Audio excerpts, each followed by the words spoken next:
నమస్కారం గురుగారు. జై శ్రీమన్నారాయణ. గురుగారు, గాయత్రి మంత్రం అనేది ఎవరైనా జపించొచ్చా గురుగారు? లేదా మనం ఉపదేశం ఏమైనా తీసుకోవాలా గురుగారు?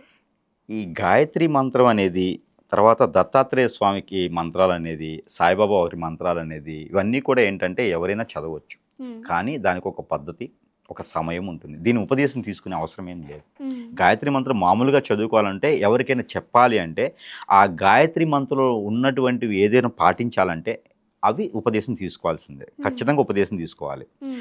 అలా లేకుండా ప్రతిరోజు నేను పఠించుకుంటాను, దానివల్ల నాకు మంచి జరుగుతుంది అనుకుంటే కనుక గాయత్రి పురాణం కానిచ్చేయండి, గాయత్రి మంత్రం కావచ్చండి, గౌరీ పురాణం కావచ్చు, గౌరీ మంత్రం కావచ్చు, లలితా సహస్రనామం కావచ్చు, ఇవన్నీ కూడా చేసుకోవచ్చు. ఎవరికి వారికి చేసుకోవచ్చు. కానీ దీంట్లో కొన్ని నియమాలు పాటించడం ద్వారా మంచిది.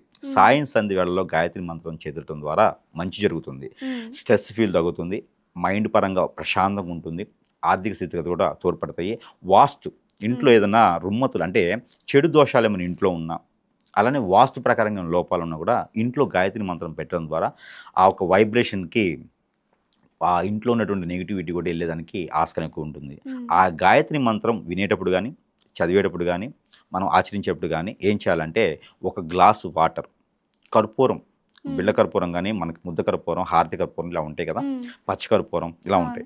ఇలా మీకు నచ్చినటువంటి కర్పూరం ఏదైతే ఉందో ఆ కర్పూరం ఒక గ్లాసు వాటర్లో వేసేసి, కొంచెం మళ్ళీ ఎంత వేయాలంటారు, ఒక గ్లాసు వాటర్లో హ్మ్. ఒక చిన్న కర్పూరం బిళ్ళ వేసి, ఆ మంత్రాన్ని, గాయత్రి నామం మంత్రం ఏదైతే ఉందో ఆ మంత్రం గాయత్రి నామం ఏదైతే ఉందో అది మనం పెట్టుకొని విన్నా, ధరించినా, ఆస్వాదించినా, మనం చదివినా కూడా అది అయిపోయిన తర్వాత ఆ వాటర్ని ఇంట్లో చల్లుకుంటే కనుక ఇంట్లో ఉన్నటువంటి నెగిటివిటీ అంతా కూడా వెళ్ళే ఆస్కారం ఉంటుంది. ఇది ప్రతిరోజు చేయొచ్చు. హ్మ్. ఇందులో మంగళవారం, శుక్రవారం అయితే ఇంకా మంచిది. హ్మ్. మంగళవారం చేస్తే మనం ఇచ్చినటువంటి అప్పు వస్తుంది, మనం చేసినటువంటి అప్పులు కూడా తీరిపోతాయి.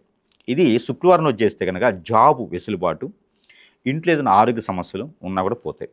ఇంట్లో ఏదైనా నెగిటివిటీ ఉంది, వాస్తు ప్రకారంగా బాగాలేదంటే ఆదివారం రోజు చేస్తే మరీ మంచిది. సేమ్ రెమెడీ ఆదివారం రోజు చేస్తే మరీ మంచిది. హ్మ్. ప్రతిరోజు చేసే వాళ్ళకైతే అన్ని రకాల రుమ్మతులు తొలగిపోతాయి. హ్మ్. ఇది ప్రతిరోజు కూడా, అందుకే ప్రతిరోజు కూడా చేయొచ్చు. కాకపోతే ఆడవాళ్ళైతే ఆ 5 రోజులు మాత్రం చేయకూడదు. హ్మ్. ఇది ప్రత్యేకంగా ఆ మంత్లీలో వచ్చేటువంటి 5 రోజులు చేయకూడదు. ఇంట్లో ఎవరికి ఆ పరిస్థితి బాగాలేకుంటే కూడా చేయకూడదు. హ్మ్. ఆరోగ్య సమస్యలు కానీ ఇవన్నీ కూడా తొలగిపోయేదానికి గాయత్రి మంత్రం చాలా ఉపయోగపడుతుంది. హ్మ్. అలానే మనకి పెళ్లికి ముందు జ్వంజ ధారణ చేస్తారు. హ్మ్. పెళ్లికి ముందు జ్వంజం వేస్తారనమాట అవును. మగపిల్లలకి. కొన్ని కుల మతాల్లో, కొన్ని రకాల భాషల పరిమాణంలో, కొన్ని రకాల ప్రాంతీయ ఆచార ప్రకారంగా ఒడుగు అని చేస్తారు. హ్మ్.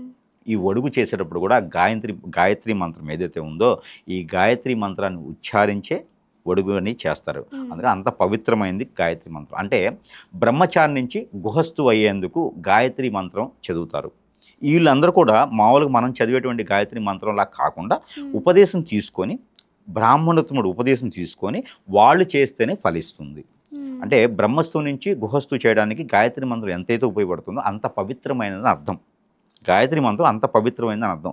ఎవరికైనా భార్యాభర్తల మధ్యన వెసులుబాటు అంటే భార్యాభర్తల మధ్యన ఎడబాటు ఉన్న వాళ్ళకి కలిపేందుకు గాయత్రి మంత్రం చాలా తోడ్పడుతుంది. హ్మ్. అలానే గాయత్రి మంత్రం భార్యాభర్తల మధ్యన ఎడబాటు ఉందనుకోండి, భర్తకి ఏదైనా ఎఫైర్ ఉన్నా, భార్యకి ఏదైనా ఎఫైర్ ఉన్నా కూడా అవి వీళ్ళకి తెలిసి, అలా కాకుండా భార్యతోనే ఉండాలి, భర్తతోనే ఉండాలి, ఇవన్నీ ఉండకూడదు అనుకునేటువంటి ఎవరైనా ఉంటే కనుక హ్మ్. తేనె బాటిల్ ఏదైతే ఉందో ఈ తేనె బాటిల్ అలా ఉంచేసి, మూత తీసి తేనె బాటిల్ అలా ఉంచేసి ఈ గాయత్రి మంత్రం అయిపోయిన తర్వాత ఏదైనా ఒక శుక్రవారం కానీ, గురువారం కానీ చేయొచ్చు. హ్మ్. ఈ గురువారం కానీ, శుక్రవారం చేసేటువంటి గాయత్రి మంత్రం అంటే టైం అడుగుతారు మళ్ళీ. హ్మ్.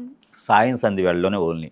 సాయం సంధి వేళ అంటే ఆ 5:40 తర్వాత మాత్రమే ఈ గాయత్రి మంత్రం చదివితే మంచిది. హ్మ్. ఇంకొకటి కూడా ఉంది. ఈ హనీ పెట్టి చదివేసి ఆ హనీ ఇద్దరు తినగలిగితే హ్మ్. భార్యాభర్తల మధ్య ఉన్నటువంటి ఎడబాటు కూడా సమీప దూరం నుంచి దగ్గర అవుతుందన్నమాట. ఒకటిగా అయ్యేదానికి అవకాశం ఎక్కువ కనిపిస్తూ ఉంది. పిల్లలు పుట్టినటువంటి వారు ఎవరైనా ఉంటే కూడా ఈ గాయత్రి మంత్రం ఇదే సాయం సంధి వేళలో పెట్టుకొని బుధవారం కానీ, మంగళవారం కానీ ఇది పనిచేస్తుంది. లేదా సోమవారం, బుధవారం కూడా ఇది పనిచేస్తుంది. అందుకే గాయత్రి మంత్రం ఒక్కొక్క రోజు ఒక్కొక్క ఫలితం వస్తుంది కాబట్టి ప్రతిరోజు కూడా గాయత్రి మంత్రం చదువుకోవచ్చు. ప్రత్యేకంగా పెళ్ళి కాని వాళ్ళకి పిల్లలంటే నాకు తెలియదు.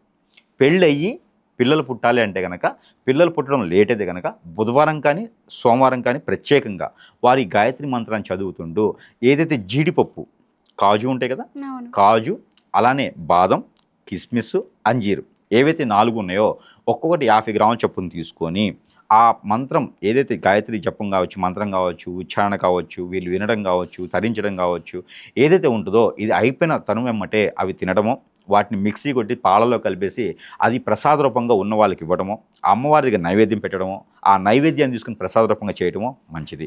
వీటన్నిటి కూడా ఇంకొక ప్రత్యేకత ఉంది. ఈ గాయత్రి మంత్రం చదివేటప్పుడు కానీ, వినేటప్పుడు కానీ మనము దీపారాజన చేసుకొని కనుకుంటే అస్సలు ఆరోగ్య సమస్యలే కాదు కదా, ఆ ఇంట్లో ఎలాంటి నెగిటివిటీ కూడా రాదు. ఏదైనా చెడు చేద్దాం ఆ ఇంటి మీదకి వాళ్ళ మీదకి అన్నా కూడా మైండ్ వాళ్ళకే చేంజ్ అయిపోద్ది. ఏదైనా చెడు ప్రభావం వీళ్ళ మీద జరిగినా కూడా అది వీళ్ళ దాకా రాదు. గాయత్రి మంత్రంలో అంత బ్రహ్మాండమైనటువంటి విధి విధానాలు ఉన్నాయి కాబట్టి ఇవన్నీ కూడా ఆచరిస్తూ గాయత్రి మంత్రం అంత తీసేసేది కాదు, చాలా గొప్పది. ఆ దేవాది దేవుడు కూడా గాయత్రి మంత్రం చదువు అని చెప్పి భూమి మీద మన దేవుడు ఉండడు. భూమి మీద దేవుడు పైనుంచి చూస్తుంటాడు, కానీ మీకు కనిపించాడా దేవుడు? కనిపించడు. మానవుడే దేవుడు భూమి మీద, మానవుడే దేవుడు. హెల్ప్ చేస్తే వాళ్ళే దేవుడు భూమి మీద అయితే.